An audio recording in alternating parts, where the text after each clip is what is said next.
ভীষণই গরিব, ভীষণ গরিব। আমরা না কিছুই ফেলি না, সবকিছুই কিছু না কিছু কাজে লেগেই যায়। যেমনি ব্রাশ আমরা চিবিয়ে চিবিয়ে ছিবড়ে করার পরেও ফেলি না, আমরা সেই ব্রাশটিকে কাই লাগানোর কাজে, বোতল পরিষ্কার করার কাজে, কিছু না কিছু পরিষ্কার করার কাজে সেটাকে ব্যবহার করি। বন্ধুরা, আমরা এতটাই গরিব যে জামা কাপড় ছোট হয়ে গেলে সেটাকে ফেলি না, সেটাকে আমরা ঘর মোছার কাজে বা ফেরিওয়ালাকে জামা কাপড়গুলো দিয়ে বাসন কাসন কিনি। আমরা এতটাই গরিব।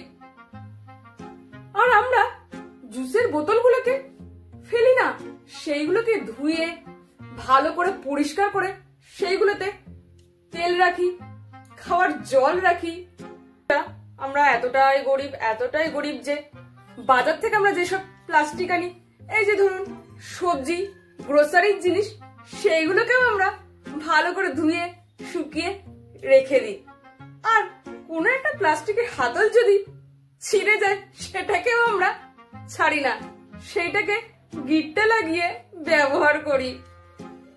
বন্ধুরা, আমরা যখন আইসক্রিম খাই, যে কাঠিগুলো থাকে সেই কাঠিগুলো আমরা ফেলি না, সেই কাঠিগুলোকে ভালো করে ধুয়ে মশলা ওঠানোর কাজে ব্যবহার করি। আর হ্যাঁ, আইসক্রিমের যে কাপগুলো থাকে সেইগুলো কিন্তু আমরা ফেলি না, সেইগুলোকে ভালো করে ধুয়ে সেইগুলোর মধ্যে মশলাপাতি কিছু না কিছু জিনিস আমরা রাখি।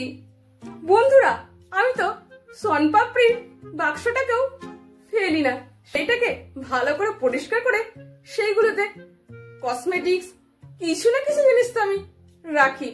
ফেলতে কেমন যেন মন চাই না। এতটাই গরিব যে ক্রিমের বোতলগুলোকেও ছাড়ি না। এই যে দেখছেন, এইটাতে অ্যালোভেরা জেল ছিল, তো এইটা শেষ হয়ে যাওয়ার পর আমি এর মধ্যে এই দেখুন ছোট ছোট কানের দুলগুলোকে রেখে দিয়েছি। আমি তো হরলিক্সের কৌটোগুলো ছাড়ি না, সেই কৌটোটাকে ভালো করে পরিষ্কার করে সেইটাতে চানাচুর, বিস্কুট বা ডালিয়া রেখে দিই। আর বড় বড় আইসক্রিমের কৌটোগুলোকেও ছাড়ি না, সেইগুলোকে ভালো করে পরিষ্কার করে রান্নাঘরের কোনো না কোনো কাজে ব্যবহার করি। তো বন্ধুরা, একদিন আমি মাটির ভাঁড়ে করে মিষ্টি দই এনেছিলাম।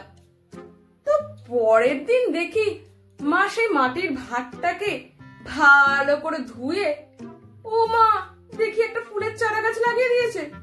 সত্যি আমরা এতটাই গরিব যে দইয়ের ভাঁড়টাকেও ছাড়ি না।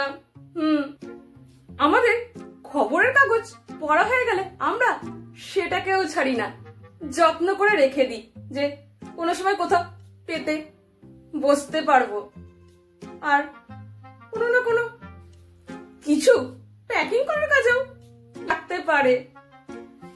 চায়ের কাপের হাতল ভেঙে গেলে আমরা সেটাকে ফেলি না, তো সেটাকে চালের ড্রাম থেকে চাল তুলি। ঘর রং করার পর আমরা সেই বালতিটাকে ফেলি না, তো আমরা সেই বালতিটাকে ভালো করে পরিষ্কার করে কি করি না, সেটাকে জলের জায়গা বানিয়ে ফেলি। আগেকার দিনের লোকেরা ক্যালেন্ডার গুলোও ফেলতো না, সেইটাকে রেখে দিত যে বই, খাতা, মলার দেবে, মানে আমরা কিছুই ফেলবো না, সব কিছু যত্ন করে রেখে দেব, কোনো না কোনো কাজে ঠিক লাগবেই। আমরা এতটাই গরিব।